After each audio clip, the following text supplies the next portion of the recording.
Hi, everybody. This is Greg Gossett from Gossett Trading and Mentoring, and today is Saturday, December 13th, 2025. Hey, I hope you're doing well. I hope you had a good trading week. I hope you are having a good weekend, and I appreciate you coming to my weekend review podcast. I hope it is going to be helpful for you. I think I have some good things to show you today and to teach you. So, the format for the podcast today is first of all, we are going to run the US legal disclaimer. Secondly, we're going to come back, we're going to take a look at all the trades and positions that I have from last week. We're going to take a look at the trades that I entered, why I entered them, what the signal was, what the signals were, ideally, how I'm going to position size based upon the volatility of the market and the amount in my trading account. We're going to talk about where I placed my emergency stop, where I placed my end of bar stop, how I took partial profits if the market moved in the direction that I wanted it to, and then ultimately how I am going to exit the trade, either if at the end of the trade to get completely out of the trade, or if I hit one of my stops. So have a lot of positions. So I think it will be some good examples of the different trading approaches that I use and how I'm managing them. So basically, why I entered the trade, or when I entered the trade, why I entered the trade, and how I am going to manage the trade going forward. It's very important in trading. I've been trading for over 30 years. It's extremely important that you have a process and that you follow that process exactly, focused like a laser beam. You need to have if-then statements. If it does this, then I'm going to do that. If it does that, then I'm going to do this. And, the way that I trade, I know exactly what I'm going to do, regardless of what the market does. And it's a good feeling because then you don't have to rely upon being impulsive or something that you read on the news. But ultimately, when you get into a trade, you want to have a good risk to reward ratio so that if you are wrong, you can get out. And you're going to be wrong a lot, right? I'm wrong a lot. But when I'm wrong pretty quick and pretty small.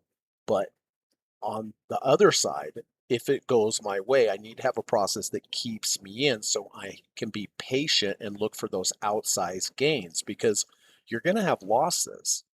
But if you try to keep those losses small and you have a process that helps you keep those losses small, and a process to help you keep your wins potentially big, then those big wins are going to pay for your little losses and more, right? And that's when you're going to have ultimately a profit. So anyway, hopefully this will show you with the trades that I entered, exited this week, kind of give you an example of different trading approaches that I use, and then the process of how I manage them. After that, I'm going to talk a little bit about trader psychology. Really is the most important skill in trading, the ability to create a plan and follow it, just like I mentioned. But that is difficult for a lot of people. Some people can't get out of losses. Some people have issues of staying in winners, but you have to do them both. That's why so many people fail at trading. They don't have a plan, or they have a plan and they don't follow it. We're all in this to make money, to succeed in trading, make money, right? But it's not easy. So you have to do things that are difficult for other people to do, and that is getting out of losses quickly and staying in winners and being patient with them. So we'll talk a little bit about trader psychology. I always like to teach it. It's helpful for me, and I hope it's, one day when you hear something, it will resonate with you and make a difference in your trading. After that, I did go down through my master watch list last night. I do it every Friday night. I go down one by one and I look for some potential setups for next week. Now, these are not where they need to be yet, but they're close. They're within striking distance, right? And what am I looking for? I'm looking for confluences of signals, confluences of levels, where I'm looking for rejections of those levels to potentially get long. So I went down through the watch list. I have identified 10 potential markets for next week. They're getting pretty close, right? Within striking distance of having a potential combination and confluence of signals lining up. So I am going to share those with you. I hope that is going to be helpful. If any of this podcast is helpful for you today, I really would appreciate it if you could hit the thumbs up button. Really does help and let YouTube know that there's some valuable content here so they can show it to more people. So I would appreciate that very much. And so let's get this U.S. legal disclaimer out of the way, and then we will get rolling. So hang tight. This video or live broadcast, like all instructional materials produced by Gossett Trading and Mentoring LLC, is created and published for informational and educational purposes only. Please carefully read and/or listen to the U.S. government required disclaimer before watching this video or live stream broadcast. The video link and disclaimer text are located in the description section of this video or live broadcast, here and here. Thank you so much. Okay, thanks for holding on through that with me, and let's get started. So the first current position that I have is USO, which is oil. Now, I trade different strategies, right? And the best results I have is when I have a confluence or a combination of multiple strategies happening at one time. Just for example, I use order blocks. Order blocks, I use them all the time. They're a huge part of my trading. This is the order block here in the green, and this is where I bought. But order blocks are one. Major moving averages, deep dip by moving averages like the 200, 250, 300. Also, under 30, over 30 RSIs. Also a different approach that I use. But when they all happen together, you get the best results because an order block person buys when there's an order block. I mean, order block group. A RSI group buys. A major moving average group buys. Well, if those all happen at the same time, now you have three different separate groups of buyers coming in.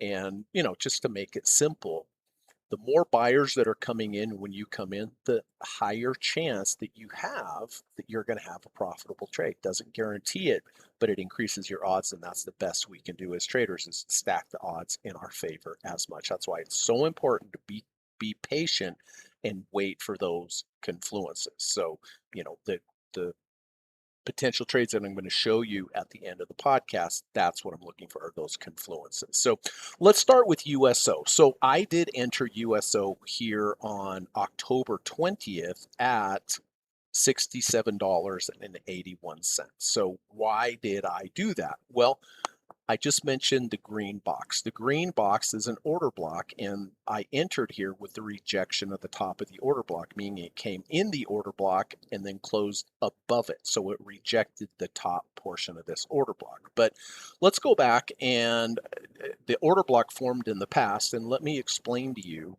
what an order block is. Now, people use order blocks in all sorts of different ways. They have different rules.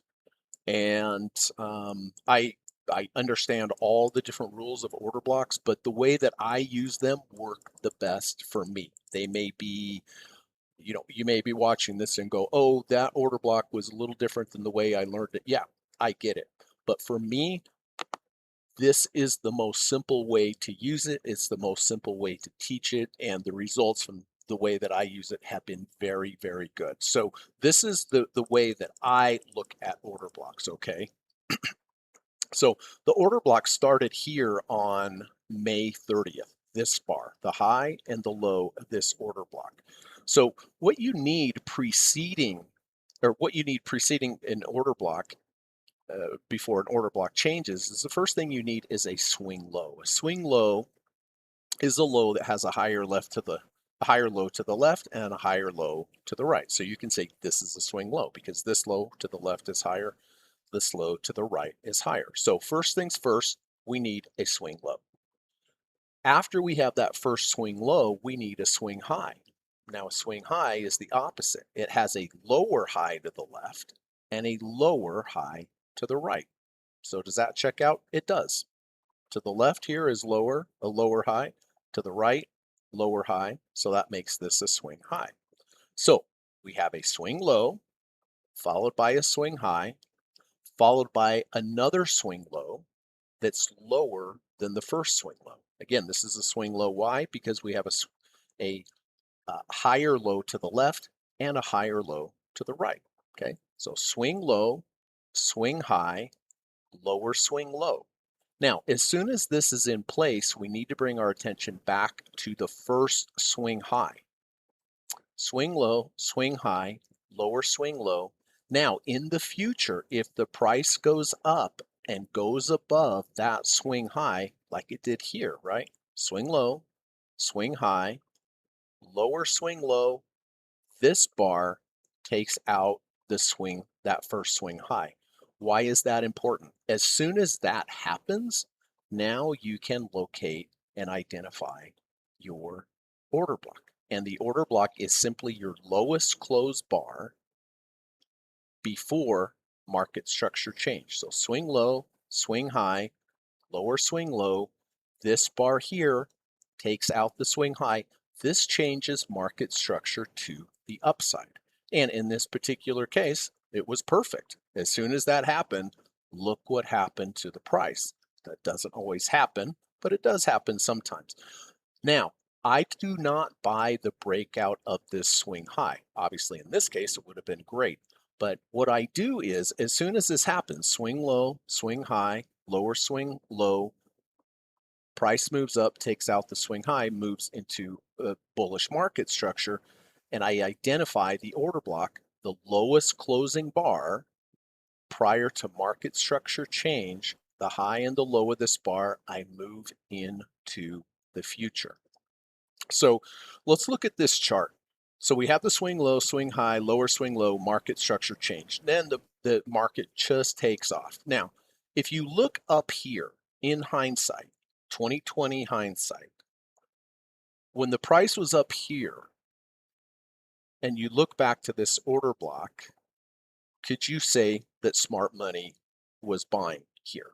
Would that be a fair statement? I would say yes, because when it's moved up this high, yeah, of course, clearly there was some smart money buying here in hindsight in hindsight 2020, right? But the way that I use this is that, there's an old saying, buy dips in an uptrend. Okay, well, I know when the uptrend started because it took out the swing high, right? Moved way up, look back, smart money buying here, yes. So I use these order blocks as smart money areas. In this particular case, clearly smart money was buying here. So I moved this smart money block into the future. And if in the future it comes back down to the smart money area, does it mean it's smart money again if it gets to that area? No, not necessarily. Things can change. Doesn't mean it because it was smart money, it's going to be smart money. But more times than not, you do get a bounce there for various reasons. There's a lot of institutional limit orders that come in at this area. So it's not always smart money again in the future, but more times than not, it is smart money. So after this big takeoff happens, I am waiting for a pullback to the smart money area and looking for some kind of rejection of the smart money area or the order block. Well, if we look at this big picture, okay, here's where we change market structure. We defined the order block here, took off like a rocket ship.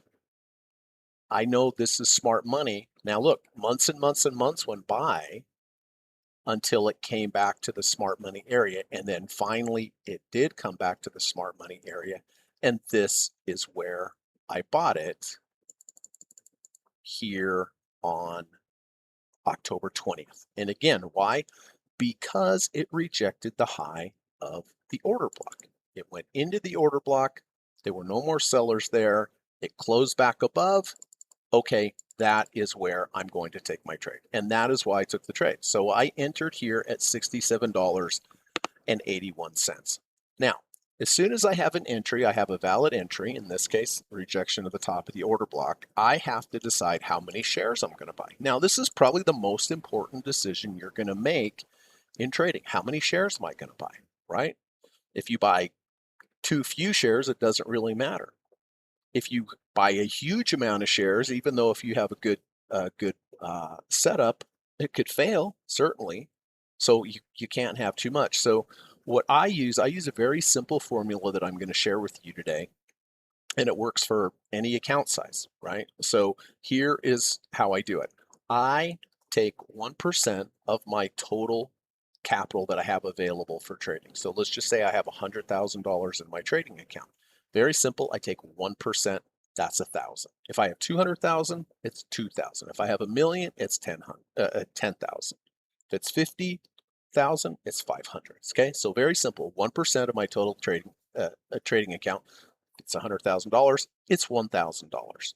Now I simply take this amount, the 1,000, and I divide it by the value of the 2 ATR. ATR means average true range, or in other words, how much is this market expected to move any one day? That is a 1 ATR. Well, I go double that. I want to be outside of noise, so I double it. And here right now, USO, the 2 ATR is 291. So all I do is I take the 1,000, I take 1% of my total trading account, 1% of 100,000, 1,000, divided by the value of the 2 ATR, divided by 2.91. That tells me to buy 343.6 shares. I'll just round that up to 344 shares.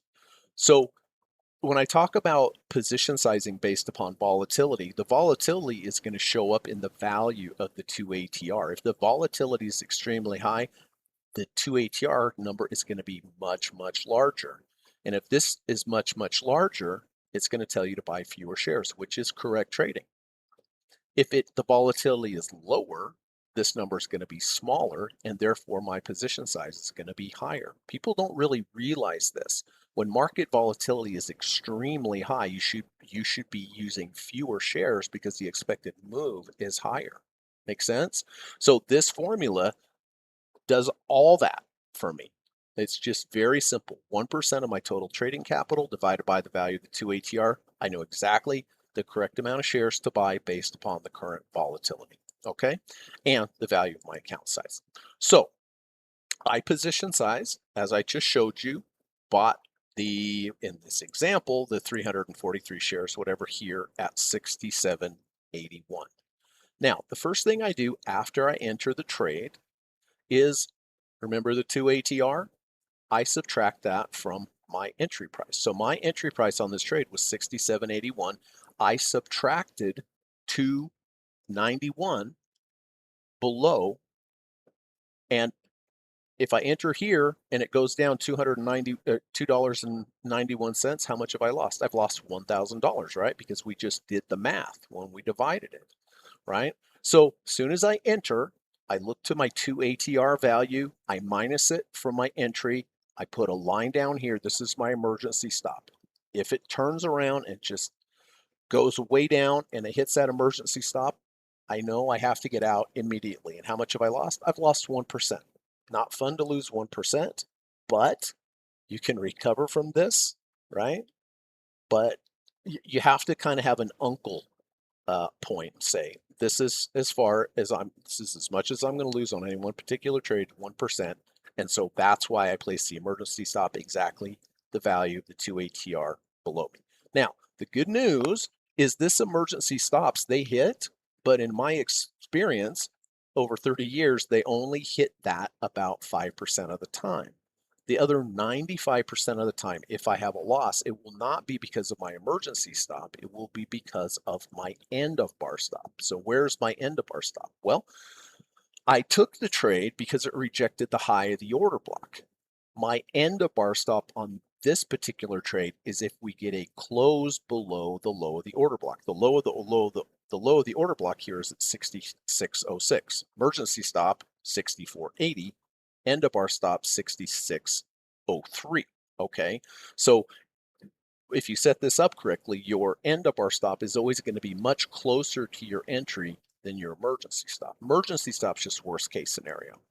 End of bar stop, if it closes below the end of bar stop, you're not going to lose 1%. You're going to lose less than that, and very often much, much less than that. Okay, so bought with the rejection of the high of the order block, 67.81. Position size, place my emergency stop 2 ATRs below. My end bar stop, a close below the low of the order block at 66.03.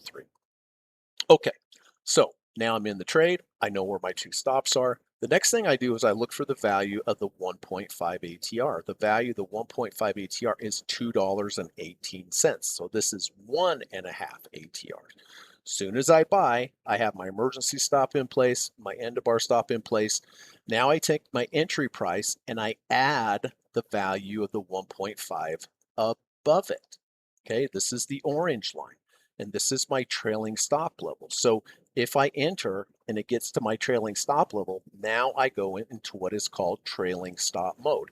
In general, in trading, if you enter a trade and it starts moving nicely your way, you want to tighten up your stops so that you don't give everything back. And this is exactly what this is for. So once I get to trailing stop mode, 1.5 ATRs above my entry, it doesn't mean that I do anything. It just means that now I am in trailing stop mode, which means in the future, if I have a close below a previous bar's low, I'm going to exit half of the remaining shares that I have. And by exiting half of the shares, just that by itself tightens everything up by half. It brings all your stops up by half. So that is correct trading. So everything I've talked about so far, as far as the end of the emergency stops, the end of bar stops, going into trailing stop mode, these are defensive maneuvers. In other words, if the market goes against me, I have to take action because the market has gone against me. That is defensive. But I also like to play offense in my trading, not just defense. And so how do I play offense in my trading? I'm going to show you that right now. So the way I play offense in trading is I take off a certain amount of my position every day if the price moves a certain amount from the previous day's close. So I am currently in this position. Let me show you exactly how I do that. So for Monday, all I do is I take the closing price of the day. The closing price of the day was 68.81. So I just take the closing price of the day, 68.81. Now I look for the value of the 0.45 right here. 0.45 value is 65 cents. So I take the closing price, 68.81, plus whatever the 0.45 ATR is on this day. It changes every day. Today it's 65 cents. So 68.81 plus 0.65. That is my first profit target for Monday, is 69.46. So put 69.46 as my first profit target. If it gets to 69.46 on Monday, I will take 10% off of however many shares I went into the day with. If I went into the day with 50 shares, I would take off 5 shares at that first profit target. Okay. Now I place 3 profit targets, not just one. So first profit target is 68.81 plus the value of the 0.45 ATRs. 69.46. I put a limit order in for 10% of however many shares, however many shares I have going into the day. But I also place 2 more. And the way that I get the second profit target is I take the first profit target, and all I do is I add the 0.45 to it again, the 65 cents plus 0.65.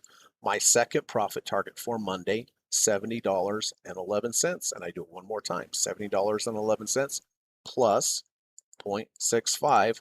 My third profit target for Monday is 70.76. And at each one of those 3 profit targets, I put a limit order in for however many shares I went into the day with. If I went into the day with 50 shares, I would place 5 at the first profit target, 5 at the second, 5 at the third. Okay.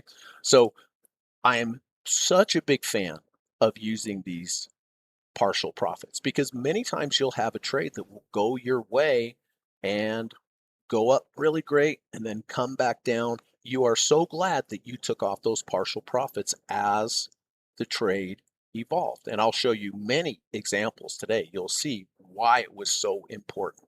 And it just makes sense when the market gives you a little something, You take a little something, not the entire position, but a little something, right? And it had, in addition to locking in those small profits, it also reduces your position size, which in reality, the smaller and smaller your position size gets, the more likely you are to be a good boy or girl and follow the rules, right?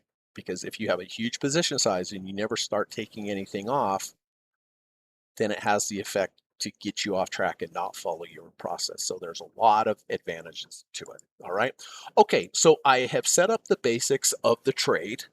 And as we go forward, I won't be as specific on all of these. But again, let's revisit the trade and we'll just play it out and we'll see how it worked. So I bought here 10/20/25 at $67.81. When it came back to the smart money area, or it came back and rejected the order block, right? Okay, I see the trade, I get in, I position size, I place my emergency stop 2 ATRs below. My end of bar stop on this particular trade is a close below the low of the order block. I place my trailing stop level 1.5 ATRs above.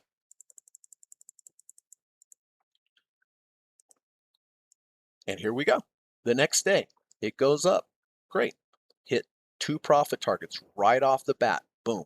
Nice. Next day, up again.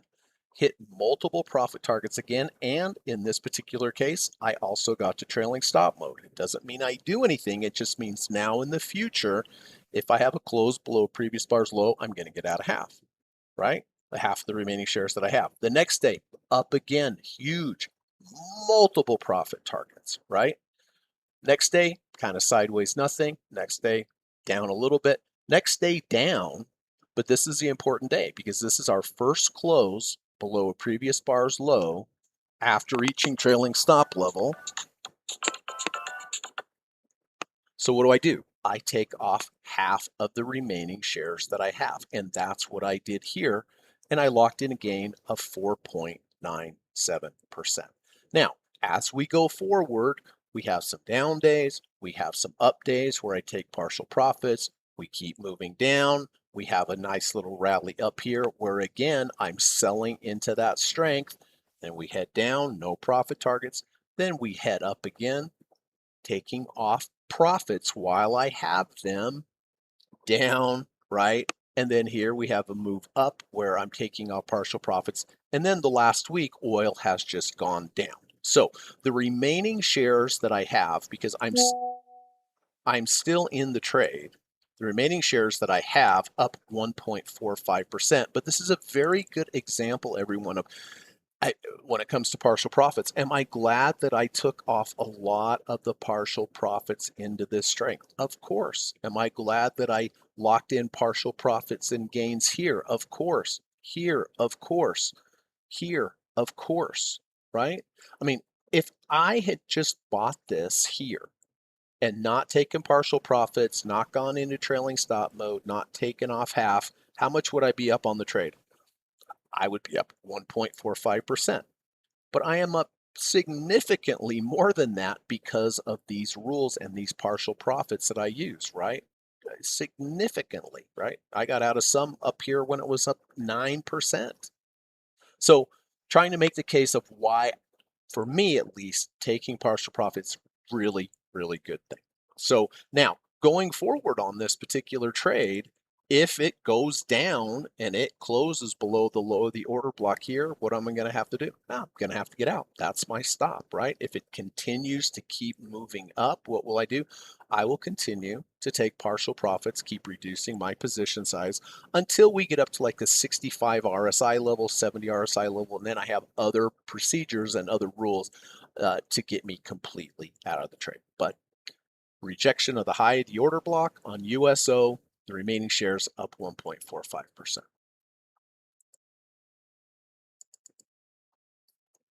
Okay, MO, which is Altria. All right. Well, you see a green box, so you know it has something to do with an order block. I entered, let me get rid of this here, get it a little clearer. I entered MO here on November 3rd. Why? Well, this particular case, it was a rejection of the bottom of the order block. Okay, USO was a rejection of the high of the order block. This is a rejection of the low of the order block. In other words, it went below the low of the order block during the day, but it closed back in the order block. And remember, I make all of my buying and selling decisions based upon the closing price. Okay, so it went under the order block, closed back in. I got long at 56.63.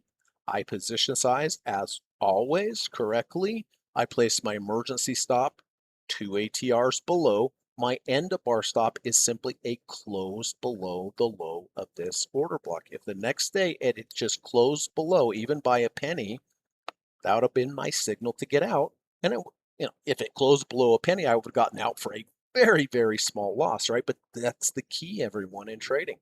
You have to structure your trade so that if you're wrong, your level to tell you that you're wrong is very close to your entry price, right? So that if you're wrong, you can be wrong very quickly and a low amount. Or if you're right, you have the potential for a large outsized gain. And well, this is exactly a very good example of this, right? So entered with rejection of the low of the order block at 56.63. Emergency stop 2 ATRs below. End of bar, I'm sorry, emergency stop 2 ATRs below, end of bar stop closed below the low of the order block. Of course, I have to take my entry price plus the 1.5 ATR above. That's my trailing stop level. And here we go. Next day, up a little. Next day, up a little, enough for one profit target.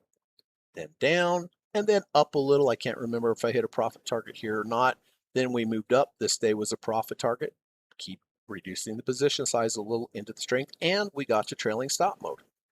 Okay, so then we have a day sidewards, and then here on the 13th, we have our first close below a previous bar's low after reaching trailing stop level. What do? I take off half of the remaining shares that I have because it closed below previous bar's low after reaching trailing stop level. I lock that gain in there for 2.02%. Then we kind of go sideways, then we move up, we have a profit target here, then we head down for about 4 days, but it does not close below our stop, so we keep the position. Next day up, sold some the profit target into that up day, partial profit target. Then we kind of move up, then we've kind of moved down, and then we've moved for the last four days here, we kind of moved ourselves up where I did hit a profit target, and then Friday here was up a little bit, but not much. But again, the remaining shares on this particular trade up 3.64%, and it's all started with rejection of the low of the order block with a very good risk to reward ratio.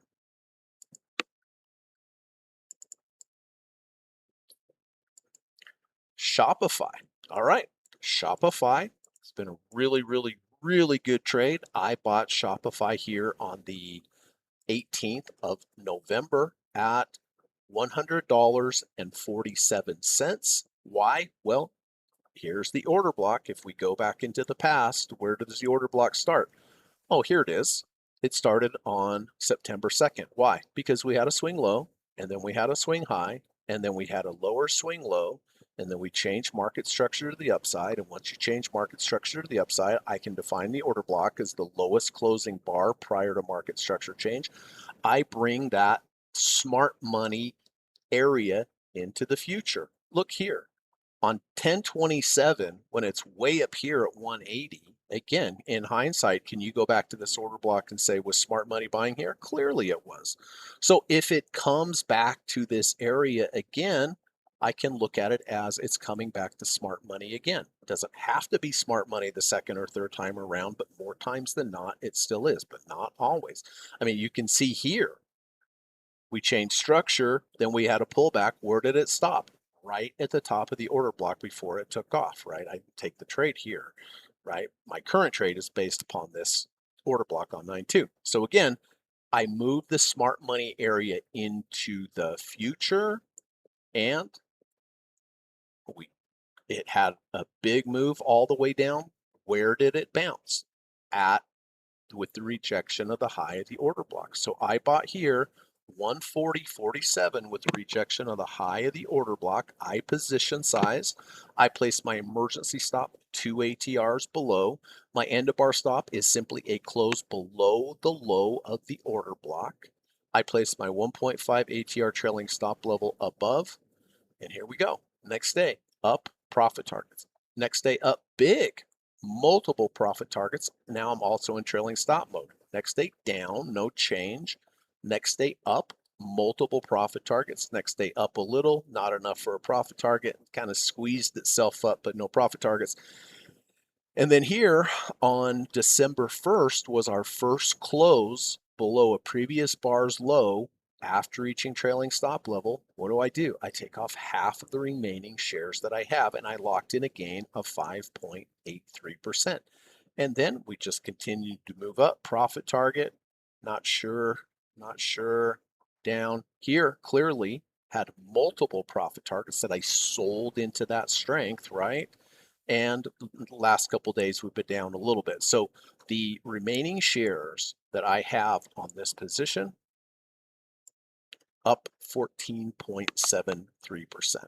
Now we are at a 56.10 RSI once, if not sure, but if we do get to a 65 RSI level, then another rule comes into play where if that happens, if we get to 65, then if we have a close below the 5 EMA or the 5 EMA, then that will be my signal to be completely out of the trade. And I'll show you a trade a little later in the podcast where that exact thing happened. So, but the remaining shares on Shopify doing very well, up 14.73%.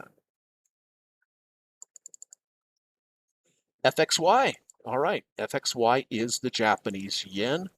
I bought the Japanese yen right here at the low on 11/20/25 at 58.33.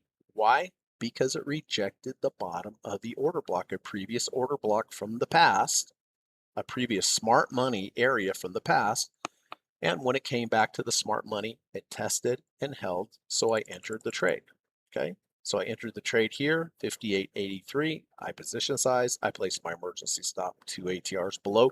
My end of bar stop is simply a close below the low of the green box, essentially.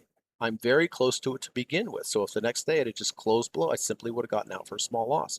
But fortunately, it went my way. Next day, as soon as taking the, and then I also placed my 1.5 ATR trailing stop level up. Next day, boom, got to trailing stop level the very next day. So I sold multiple profit targets into that strength. Then we came back down the next day. Then we went up the next day, more profit targets. Here on the 26th was our first close below a previous bar's low. After reaching trailing stop level, what do? I take off half of the position for a gain of 0.78%. Next day, went up a little. Next day was up biggies, multiple profit targets into that strength, then down. Then we move up, another profit target here. Then we had 4 days down by staying in the position because it's not closed below low of my order block. Next day up big for a profit target. Next day up big again for a profit target, and then down a little bit on Friday, right? So the remaining shares that I have on FXY up 1.1%.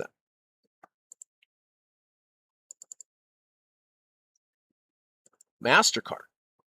All right, another order block. Order block back here on November 19th. Rejection of the low of the order block, right? This order block came from the past.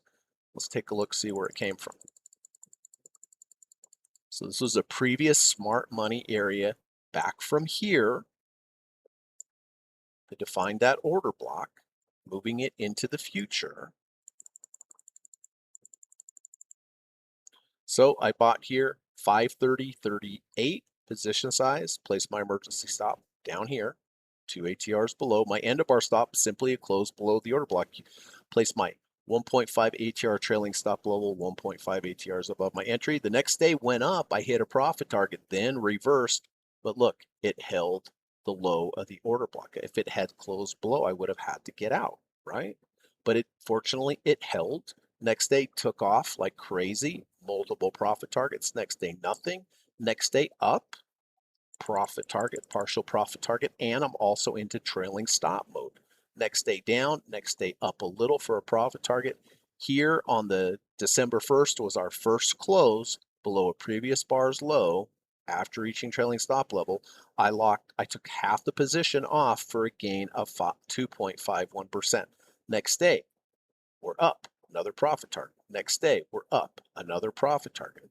Then we reversed, then we went down for about 4 days. And over the last 3 days, we've just rocketed up. Here's a profit target. Here is multiple profit targets on Thursday, multiple. And then on Friday, again, another profit target into the strength. So we are at 63.07 RSI.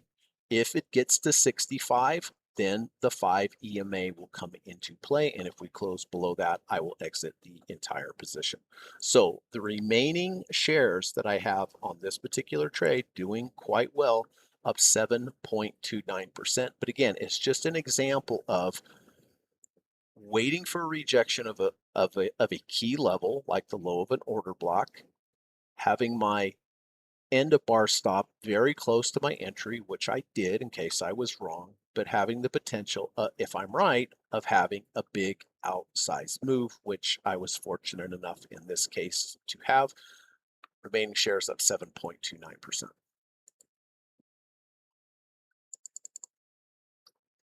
MasterCard. All right, Microsoft. I bought Microsoft on 11/21. Why? Well, rejection of the bottom of the order block. In this particular case, look how close I was to my end of bar stop. It's basically at the low of the order block. It's inside it. That's why I bought it. But if the next day it had closed even a penny below, I would be out. So I entered here 472.10 with the rejection of the bottom of the order block. I position size. I placed my emergency stop 2 ATRs as always. How much do I lose if it goes down there? That's right, 1%. How often does that happen? 5% of the time, right? The other 95% of the time, on this particular trade, it would be because it was a close below the low of the order block. So I entered, I placed my 1.5 ATR trailing stop level above. Next day, during the day, it was below, right? But I wait until the end of the day to make my decisions. It closed back in the order block. It kept me in the trade. The next day, again, the market went down underneath the order block, but I wait till the end of the day to make my decisions. There were no more sellers there. That's why the price moved back up and it closed up and kept me in the trade. The next day, up, great, profit target. Next day, up, great, profit target. I'm in trailing stop mode. Next day, down. Next day, up a little, profit target. Then here on the 3rd of December was our first close below the previous bar's low. After reaching trailing stop level, what do? I take off half the position and I locked in a gain of 1.33%. Next day, but I still have half the position, right? Next day, up, no profit targets. This day, profit target, which was great. Next day, up a little, not enough for a profit target. Then down on Wednesday, up on Thursday for a profit target, down on Friday. So this trade has not been a big winner, big loser, and the remaining shares that I have up 1.37%. But as long as we stay above the low of that order block on a closing basis, I'm staying in the trade. If it continues up, I will continue to take partial profits. And again, if it gets to it's a 41.55 RSI, but if it gets to 65 RSI, then other things come into play like the 5 EMA. But the remaining shares on the Microsoft trade up 1.37%. Okay, last open trade was SCHP. I took this on Friday. So why did I take this trade? Well, let's go back here. It was an order block. All right, here is the order block right here on 8/18/25. Again, let's review. Swing low, followed by a swing high, followed by a lower swing low, followed by a change in market structure by taking out the swing high, and that's exactly what happened. As soon as that happened, it defines the order block, the lowest closing bar before market structure change. And then it just really zoomed up from there. And again, if we look at the price here on 917 way up here, and we look back to where the order block was, can we consider that people buying here was smart money? Yeah, in hindsight, 100%. So this is my smart money area, and I bring the smart money area into the future. Well, months and months went by that it did not get back to the smart money area. But what happened on Friday? Okay, look, it rejected the high of the order block at 26.65. So I took the trade. In addition to that, okay, and I add in other things. I blend and morph different strategies together. But let's look at this trend line here. We have this swing low here. We have this swing low here. When you connect these two swing lows with a trend line and it goes out into the future, generally when you have that third touch of the trend line, this is called the megaphone trend line, in the future, that is where it will bounce. Again, swing low, another swing low, you connect those, you draw the trend line out into the future. If and when in the future it gets to that trend line, that generally is a place where it will bounce. Of course, not always. So the confluence of signals here, everybody, was a rejection of the high of the order block. That's one signal. And we also rejected this trend line, right? We also rejected the trend line, meaning on Friday we were below it, but we closed back above it. So how am I going to go forward on this trade here? Well, I entered 26.65. I placed my emergency stop 2 ATRs below. My end of our stop is simply going to be a close below this trend line. Now, could I use a close below the lower of the order block? I certainly could, and it would be valid for sure. But I want to always have the best risk to reward ratio that I can, and this trend line is much closer than the bottom of this order block. So that is what I'm going to key off on. If Monday we close even a penny below that order block, I'm out for a very insignificant loss, right? It could just go screaming down. That's why I have my emergency stop down there. But if, just to be clear, if it closes below that trend line on Monday, I'll just be out of the trade. If it heads on up, perfect. I have a very good entry here. Doesn't mean it's going to be a positive trade, but I have a very good entry here with confluences of signals with a very good risk to reward ratio. All right, so that's the plan. And next week, if it heads up, I'll start taking profit targets. If it gets my trailing stop level, then I'll go into trailing stop mode and so forth and so on. But the main thing to start with, do we get a close below the low of this trend line? If so, I'm simply out. I can always get back in if it recaptures the trend line. And so we're break even on this trade at the moment.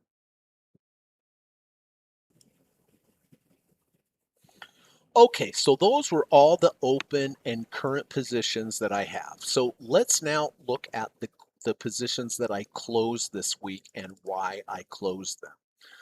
Okay, Netflix. I entered Netflix here on December 9th at $96.90. Why did I enter this? Well, this didn't have really much to do with the order block. This had to do with the deep dip buy of an under 30 RSI, over 30 RSI. During the day, we were under the 30 RSI, but at the end of the day, we closed above the 30 RSI. That is a legitimate deep dip buy entry. In addition to that, if you can see this this darker line here, this is your negative third ATR channel. When prices reject the negative third ATR channel, about 92% of the time, they stop going down or they start going up. So the confluence on this trade, even though it did not work out, the confluence was it went under 30 during the day and closed back over 30 at the end of the day. And then the cherry on top, which increased the quality score of this trade, was that we went below the negative third ATR and closed back above it. So I entered here 96.90. I position sized correctly. I placed my emergency stop 2 ATRs below. My end of bar stop is just simply if we close below the low, I'm sorry, if we close below the 30 RSI in the future. And that's exactly what happened. The very next day, it went down, it closed below the 30 RSI, and I had to get out. So I took a 3.53% loss on this trade. Listen, it happens. But the key point that I want to make here is that I just showed you my open positions. Some of those I have been in weeks or months, right? Here's a position that I entered that immediately went my way and I got out in 1 day. That is very important. If you look at a trader's results over a year, you will see a good trader's results. You will see that he or she will have many losses, but the amount of time spent in a loss is very small. And the amount of days that you spend in a winning trade are very large. And so this is going to happen. It happens all the time, but think about your trades. Your losing trades, are you in those for many days? Your winning trades, are you in those for many days? A lot of retail traders, beginning traders, if you looked at the numbers, they would be in losing trades for a very long period of time, and they would be in a winning position very short period of time. Why? Because as soon as it's in the money, they take the money. It's completely opposite of what you need to do. You need to be very impatient with your losers, and you need to be very patient with your winners. And you can see I was about as impatient with this loser as I could possibly be. I took a legitimate trade. It didn't work. I got out in 1 day for a loss of 3.53% on Netflix. TMC was a great trade. I entered all the way back here on November 17th at 488 with rejection of the 200-day moving average. This is a deep dip buy trade. So I entered here 488. I placed my emergency stop 2 ATRs below. My end of bar stop just simply a close below the 200-day moving average, which is the black line. I placed my trailing stop level 1.5 ATRs above. The next day, took off like crazy, multiple profit targets. Next day, gapped open, got out of multiple profit targets again, and I'm also at trailing stop mode, right? Trailing stop level. Now, here on the 20th, we had our first close below a previous bar's low after being in trailing stop level. What did I do? I took off half my position for a gain of 6.72%. The next day, we came back down again, but we held the 200 on the closing basis, kept me in the trade. Next day, up a little. Next day, up a little. Next day, up big. Multiple profit targets into that strength. Next day, up huge. Multiple profit targets into that strength. Next day, down. Next day, up huge again. Multiple profit targets selling into that strength. Next day, up again for a profit target. Next day, up again for a profit target. Another profit target here, and then I exited the position here on the 10th. Why? Because when we were up here, we were above a 65 RSI level. And if I'm at or above a 65 RSI level and I close below the 5 EMA or the 5 EMA, that is my that's the rule. That's my signal to get out of the trade. And so you can see here on the 10th, we closed below the 5 EMA after being at a 65 RSI level. I closed out the entire position, and this was a great trade. The remaining shares that I had on this particular trade up 29.74%. And then I got out. The next day it went roaring back up, and I'm like, shoot, but that happens a lot. He'll break the 5, you'll get a little fake out, and then it was down on Friday 9.91%. So I'm very happy with that trade. It was a great trade. Remaining shares up 29.74%. XLF. All right, XLF is a short trade. Now, you hear me talk about order blocks, bullish order blocks, which are the green areas. And you can see when we came back down into the green area, was it the right place to buy? Yeah, it certainly was.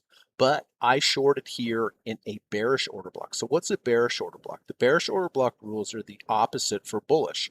So For a bearish order block, we need a swing high, and then we need a swing low, and then we need a higher swing high, and then we need a break of market structure to the downside, which happened here because we took out these swing lows.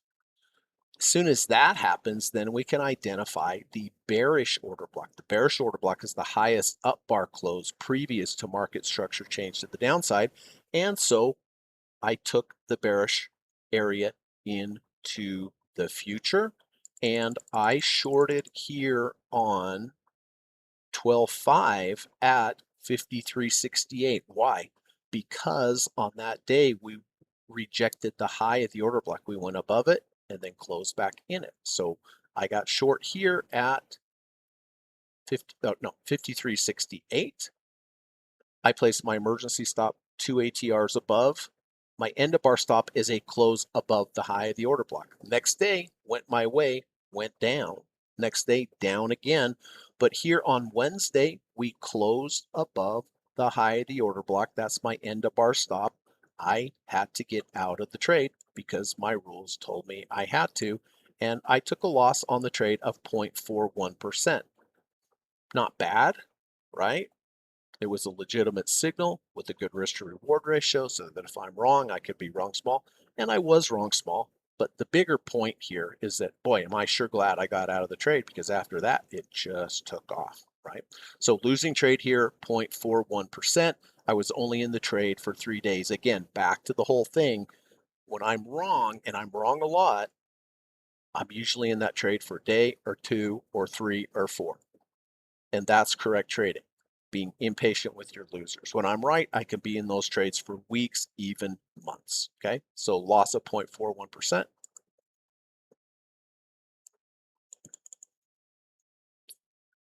All right, T-Mobile having a difficult time. I entered T-Mobile here on the 7th of November at 206.87. Why? Well, here we have an order block from the past. We closed back in the order block. That's why I took the trade. I entered, I position size. I placed my emergency stop 2 ATRs below. My end of bar stop is a close below the low of the order block. Okay, next day held the order block. Next day up, took partial profits. Next day up. Next day up again, got to trailing stop level, right?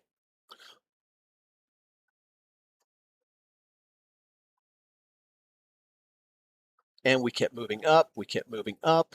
Now, here on the 8th, the 28th of December, we lost the order block. We closed below the order block. So what do I have to do with the trade? I have to get out of the trade. And so the amount that I lost on this particular trade was 1.21%. But do you understand? Do you see why? Because we closed below the low of the order block. And am I glad I got out of the trade? Yeah, because look what has happened ever since there. Okay, so this particular trade I was in for quite a while, but I was in for quite a while because it kept my levels. And look at the importance of taking the partial profits when I had them. Makes sense? So loss of 1.29% with the low of the order block.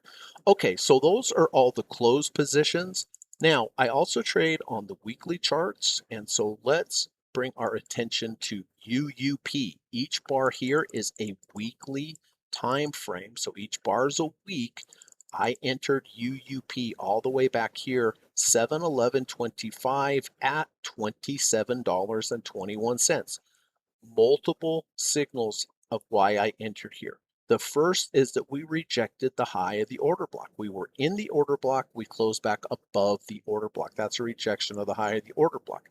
In addition to that, we also had a deep dip buy signal, and the deep dip buy signal was a close under and close over the 200-day moving average, which is the black line. So it was a confluence, two primary signals, close under, close over the 200, and a rejection of the top of the order block. So I entered 27.21. I placed my emergency stop 2 ATRs below. My end of bar stop is simply, now I have two options here. I can get out with a close below the low of the order block, or I can get out of a close below the 200-day moving average. I generally prefer to use the stop that's closer to my price, giving me a better risk to reward ratio. So when I got in this trade, my decision was I get out if I have a rejection below the 200-week moving average, the black line. Okay, so got in 27.21. Next week up, profit target. Next week down, no profit target. Next week up, biggies, right? Multiple profit targets, and I also got to trailing stop level. Then we went down for a couple of weeks. Here on the 15th of August, we closed below the previous bar's low after reaching trailing stop level, locked in half of the position for a gain of 0.61%. We moved sideways for about a month. Then this bar during the week, way under the 200, I thought, oh, I'm going to have to get out. But it did recover by the end of the week, kept me in the trade, thankfully. Next week, up, profit target. Next week, nothing. Next week, up, multiple profit targets. Couple weeks sideways, nothing. Next week, up, profit targets. And then a couple weeks to nothing, and then a profit target. In the last 3 weeks, we've been down. So the remaining shares that the remaining shares that I have on this particular trade, on this weekly trade, up 2.65%, which is a pretty good gain for a currency, I can tell you that. Okay, so those are all of the positions, the open positions I have, the closed positions I have, and I hope that was helpful for you to see why I entered the trade, why I'm still in trades, why I got out of trades, why I took losses. But the big takeaway is I usually get out of my losses very quickly. If my trade is working for me, I stay in it, and that is key. All right. So yeah, I exited 4 positions this week, and so that's good because I've had a lot of positions. But I get rid of the ones that aren't working. I keep the ones that are working. Right. That's the important part. So okay, let's talk a little bit about before we get on to next week's trades. Let's talk a little bit about trader psychology.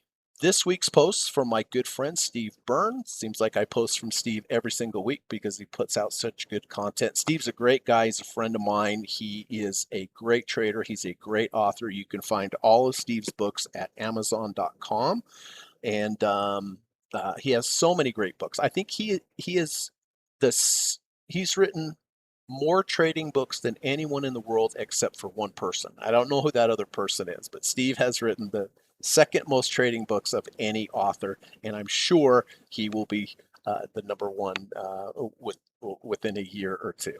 But you can follow Steve at S Joseph Burns over on Twitter. So let's see what Steve has to say here. This is Paul Tudor Jones, by the way, one of the most famous traders, billionaire. And he's quoting from, yeah, here we go, Paul Tudor Jones. He's quoting what Paul Tudor Jones says.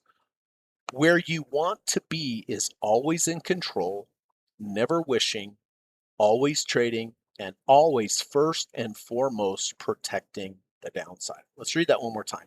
Where you want to be is always in control, never wishing, always trading, and always first and foremost protecting the downside. Think about that and be honest with yourself with your trading. Is that what you're doing? Do you have a plan? Are you in a position where you're just wishing and hoping, right? Or do you have a set amount of rules that you are following and you're not stressed by it? Ideally, that's where you want to be. Just what Paul Tudor Jones says, what he says. You want to always be in control. Well, if you know exactly what you're going to do, if you have your rules that are defined, you are in control. Never wishing. You start. I mean, we always wish, right? But if we hit a stop loss and we don't get out, the wishing goes way up. Always trading. Always first and foremost protecting the downside. This is the irony of trading. If you focus on just trying to make money, if that's your main focus, you're going to have a difficult time making money. If you focus on protecting the downside, then the money comes. It's just one of those things. Talk to any experienced trader. That's the thing. I need to make money, I need to make money, I need to make money. Difficult to make money. But I need to protect my capital. I need to protect my capital. I need to protect my capital. Ironically, that's when you make money. So Where you want to be is always in control, never wishing, always trading, and always, first and foremost, protecting the downside. That's why most people lose money as individual investors or traders. They are not focused on avoiding losses. Why are they not focused on avoiding losses? Because they're focused on making money, right? The need to focus on the money, they need to focus on the money they have at risk, how much capital is at risk in any single investment they make. If everyone spent 90% of their time on that rather than 90% of the on pie in the sky ideas about how much they're going to make, they would be incredibly successful investors. Paul Tudor Jones, one of the original market wizards. If you read the series Market Wizards, they interview Paul Tudor Jones. And this is, I know because I've read the book many times, this quote comes from that interview. So the takeaway, everybody, focus, focus, focus, focus, focus on protecting your capital. If you do, the byproduct of that will be you make money. If you focus on pie in the sky, oh man, this is going to go to here, and you have all these predictions, and oh, it's got to go up here, and then it doesn't start going up there, and you think, well, it's got to go up there, so I'll just hold on to the trade. That's how you lose money, everybody. I've traded for over 30 years. I've been through about every potential scenario that that is available, and I'm telling you, this is true. Don't think of yourself as a trader. Think of yourself as a risk manager. If you focus on being a risk manager and having that stewardship over the money, that's when the money comes, right? So it's a little mind trick, but think of yourself. I'm a risk manager. I am managing this money very carefully. And if you do that, that's when the money comes. And that's why, based upon the process that I showed you, good risk to reward ratios, getting out quickly when you're wrong, staying in when you're right. That's proper trading. And if you learn it from me or you learn it from someone else, it doesn't matter, but learn it, execute it, and use it. All right. Okay, so I hope that was helpful. And now let's head over to the charts and see what we have on tap for potential trades for next week. All right, everybody. So the potential trades for next week, here I have 10 potential entries for next week that I'm looking at for my trading. Now, I want to say right out of the gate that next week, on any particular day, all 10 of these could potentially trigger at the same time. Does that mean I would enter all 10 of them? The answer is absolutely not. I only enter one trade per day or per time frame. It doesn't matter if all 10 of them are perfect. It's my job to take all the potential legitimate entries and narrow it down to one. How do I do that? Well, I have to look at many things. First off, simply, I give each one a score. And I'll give you an example. If we reject the 200-day moving average, if we reject the deep dip buy, and that's all that happens, it gets a score of 1. If it rejects the 200-day moving average and it also rejects an order block, well, then it gets a point for the order block, it gets a point for the 200-day moving average. Now that has a score of 2. Which one do you think I'm going to take? Of course, I'm going to take the score of 2 over the score of 1, right? Now, we add in additional things like V1s, V2s. That gets an extra score. Maybe it has a double bottom bullish MACD divergence. If that's in place, it gets another score, right? I look at multiple time frames. If the higher time frame also has some kind of rejection of some level on the weekly charts, for example, that also gets a score, an additional point for that, okay? Now, there are times where you may have something that has has a score of 3 or 4 or 5, but the risk to reward ratio isn't good anymore. Well, you have to factor that in, and maybe that's not the one you take. Even though it has the highest quality score here, the risk to reward reduces from that score. Does that make sense? I also look at relative strength of the market. That just means if the market's down that day, but this particular stock is up, okay, that gets a little additional score because it's stronger than the market, right?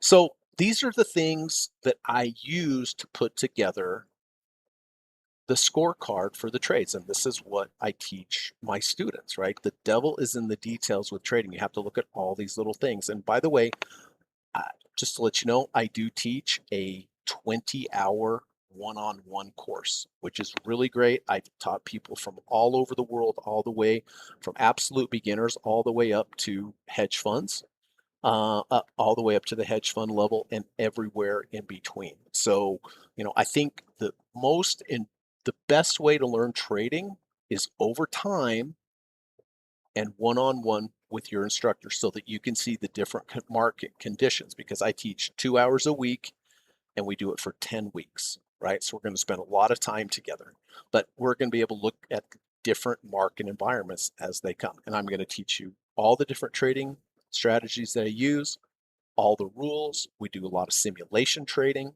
which I think is very important, because before I let you go as a student, I want to make sure that you know exactly the rules and exactly what you're doing. I have turned out so many great traders all around the world, and I'd love to have you as a student. So all you need to do is send me an email. The email is in the link of this YouTube video, and we can start the process that way. Generally, uh, you know, if you do write me, say, Greg, I'm interested in taking your course, I'll say, great. Let's have a Zoom call or a Teams call. It's a free call. It's not a sales call. I promise you that. It's just a call to get to know you, understand what your goals are, your trading goals, your trading challenges, and it's a good time for you to ask me questions about the course. And then we'll just see if we're a good fit, and if we are, we can move forward. Okay. So if you're interested in that, love to have you as a student. I'll teach you everything I know. It does cost $2,000, but I'm telling you, it's an investment that you'll be able to use this for the rest of your life. Now, I know 2,000 is a lot, and so for some people that's not available to them to do the course. So if that is the case, I have a really good online course available at udemy.com, where I teach you step by step how to trade the deep dip buy stock trading strategy. That's using the 200, 250, 300, 30 RSI and so forth. So whether you do the one-on-one, great, and the additional option would be doing the Udemy deep dip buy course. So if I can help you with anything, please reach out to me. Love to have you as a student. If you're a larger company or hedge fund company, and I do consulting with hedge funds now. So if I can help you with that, please reach out to me as well. All right. Okay. So let's get back to the potential trades for next week, and let's start with AMD. So here we have AMD. We have a recent order block. And again, why is this a recent order block? Because we have a swing low, we have a swing high, we have a lower swing low, and we have changed market structure to the upside. As soon as we change market structure to the upside, I can define the order block, the high and the low, the lowest closing bar moving forward. Now, I like this trade here, and I have three potentials of entering this trade. So I could enter with the rejection of the high of this order block. I could. I'm not sure I will, because I have to think about risk to reward ratio. If I reject the high of this order block, then my stop with a close below the low of the order block, it's kind of a lot of range for a setup, right? Doesn't mean it's not legitimate. It just means if Monday it rejects the high of the order block, and I decide that my stop is a close below the low of the order block, it's kind of a lot of range. What I'm really ideally looking for on AMD is a rejection here of 199.60. Why 199.60 inside the order block? Because if we go to the left here, we have this big up bar. If you have a big up bar, halfway of that big up bar generally will provide some type of inherent support, Fibonacci support at 50%. So that's why I drew the line here, because it's halfway of this big up bar that's here on the 25th. Now, you can see the 100-day moving average, the red line, is very close to that as well. So going forward, ideally what I'm looking for is a rejection of 199.60 and or a rejection of the 100-day moving average. If that is the case, and it rejects either of those, then my end of bar stop will be a close below either of those. If it rejects 199.60, closes above, and I take the trade, and then it closes back below, I'll get out. If I take it because it rejects the 100-day moving average, touches it, goes under, whatever, closes above it. Then if it closes under, I get out. Or, of course, a rejection of the low of the order block would also be valid too, and the rejection of, or the low of the order block here is at 194.28. So in general, I'm kind of looking for this area right about there for a potential trade. Now, it may not get there. It may just take off. I miss a trade. That's fine. There's always something that gets there. Okay, so that's what I'm looking for in AMD. Amazon. All right, well, Amazon's had kind of a tough time about it, but this one is very clear, everybody. Look, here, this is my favorite, is when we have an order block. Here's your order block back here, starts here. You can see we went right up, came right back to the smart money area, bounced off that, went right up. Okay, here it is again. Do we get there? I don't know. If we do, I'll consider taking the trade. But this one's very clear because the high of the order block and that 200-day moving average is right there, right? That's deep dip buy combined with order block. That would be perfect. So really what I'm looking for to start off would be a rejection of the high of the order block, which would just by default also reject the 200-day moving average very likely. And that's at 215.19. We're at 226.19 now. So I have to be patient and wait. If it doesn't get there, I don't take the trade. If it goes down, rejects the 200, boom, I can get in. If it then the next day closes under the 200, I can get out.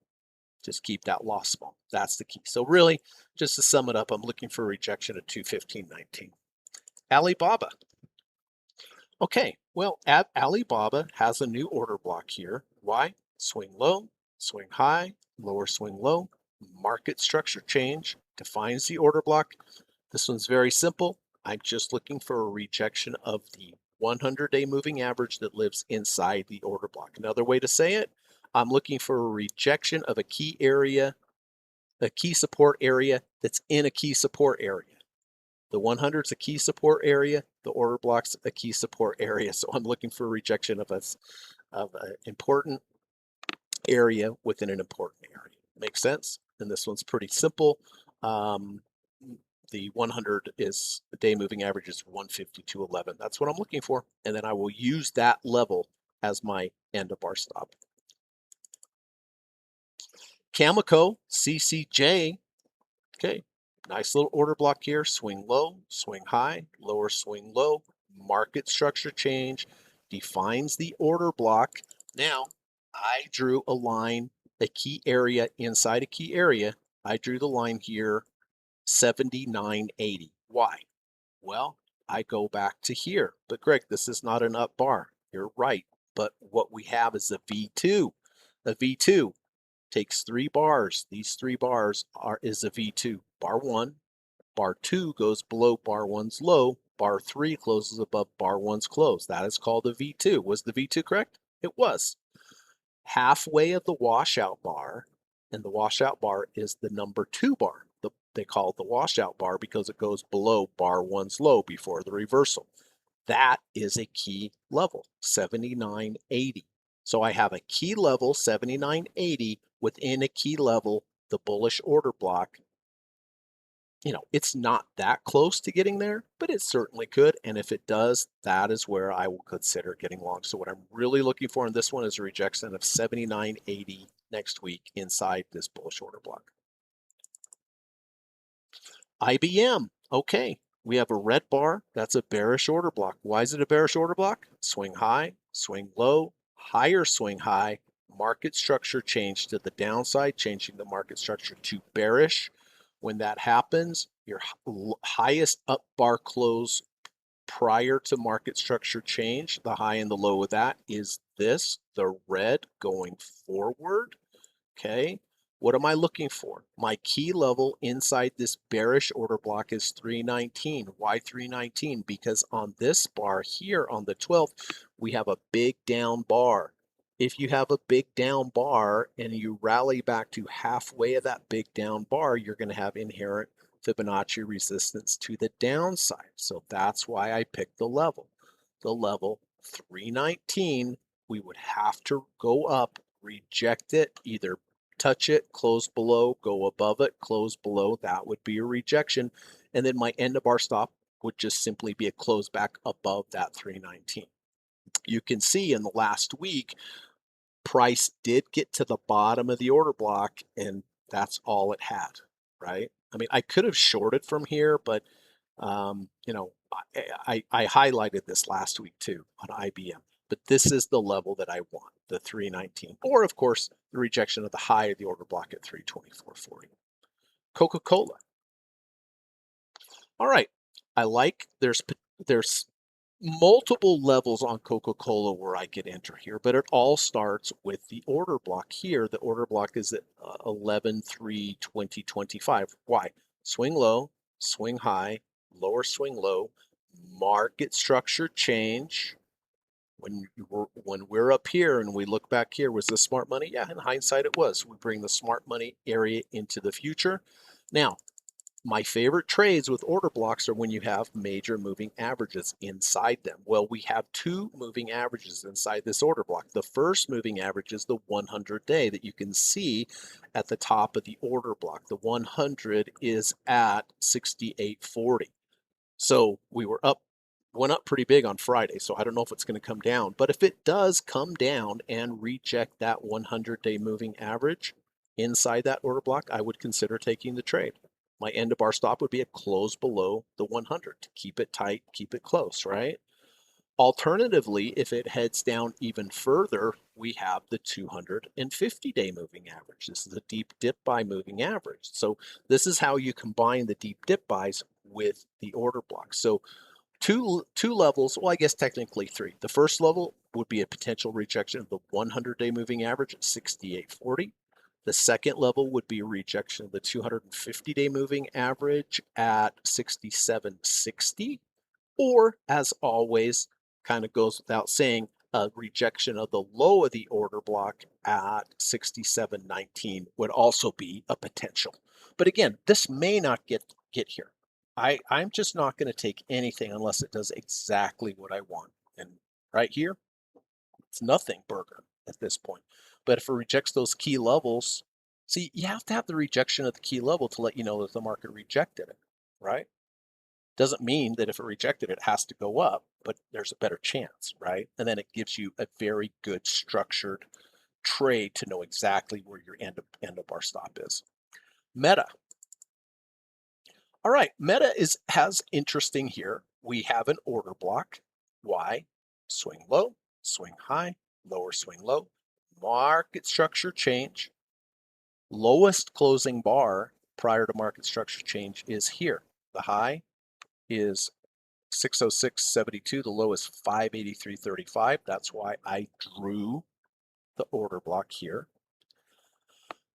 Now I drew a line in the order block 595.30. Why is that important? It is important because of this bar here on the 19th, the one that I highlighted in gray. Why is this important? This is called an abandoned baby, everybody.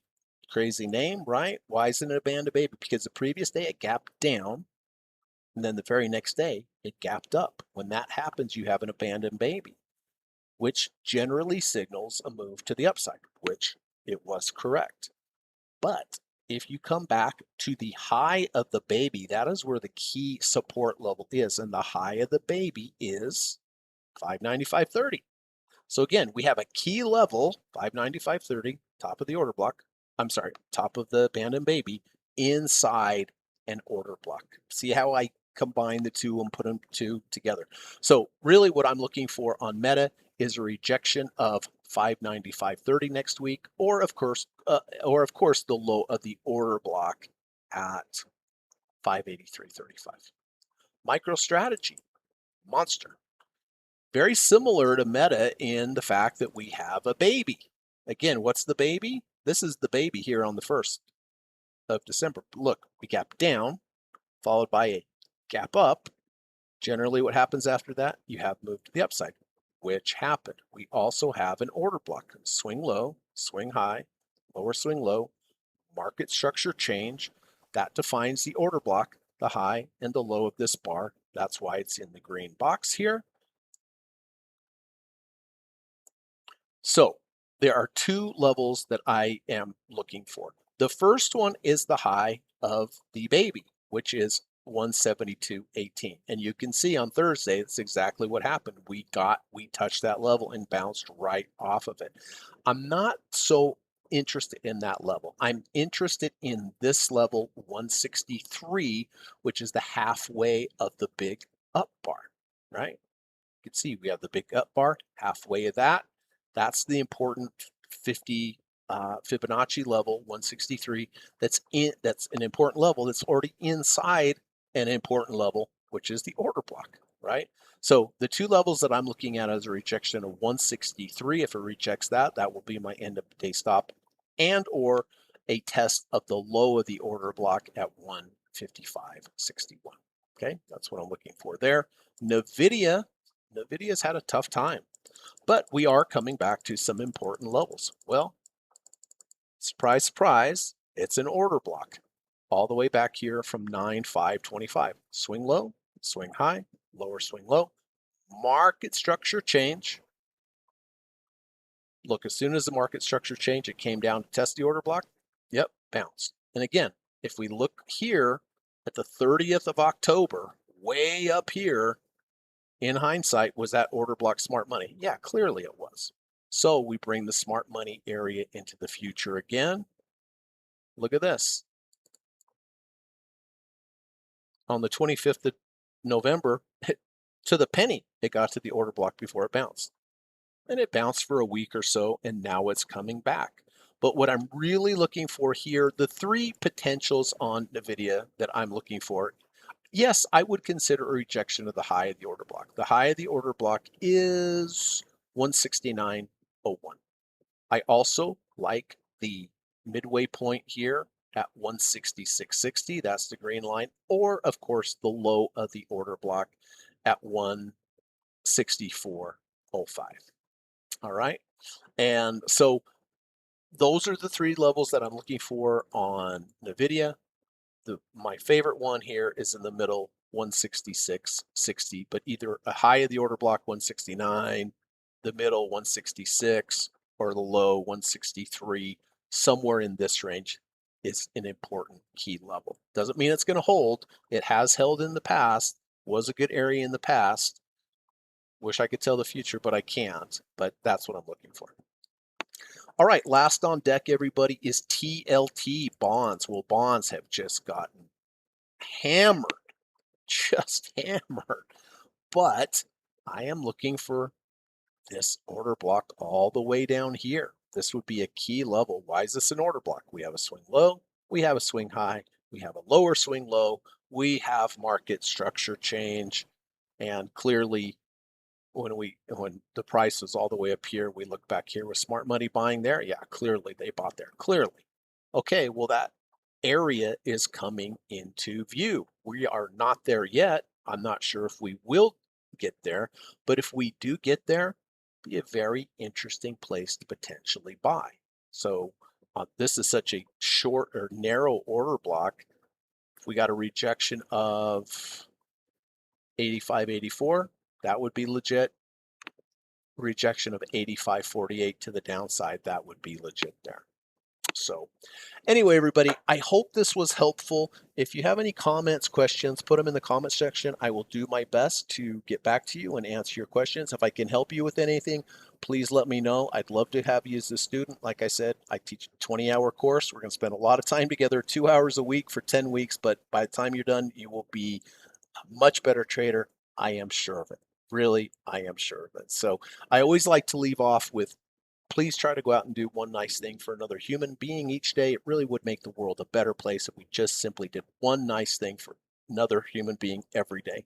If you could also try to do one nice thing for an animal every day, that would be perfect. They appreciate acts of kindness just like humans do. So, it's good karma. It's good stuff. Why not do it? I think this world has a lot of improving it could do, and let it start with us, right? So anyway, I hope you have a good rest of your week, everybody. Please be careful next week. And again, if you have any questions, please let me know. But thanks a lot. If you made it to the end, I appreciate it. I hope this was a good investment in your time. And God willing, I'll see you next week. All right, everybody, take care. Thanks a lot. Enjoy the rest of your weekend. Bye-bye. U.S. government disclaimer.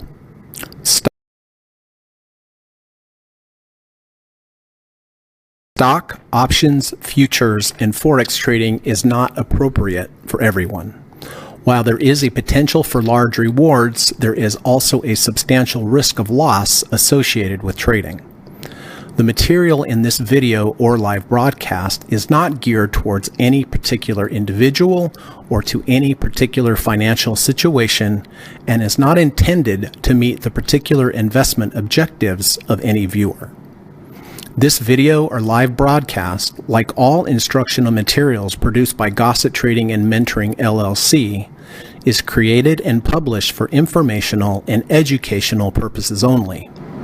Any and all information contained in, implied, or referenced by this video or live broadcast is not to be construed as investment advice, and no representation is made that any individual or entity involved in production of this video or live broadcast is an investment or financial advisor or is registered or authorized to give any financial advice.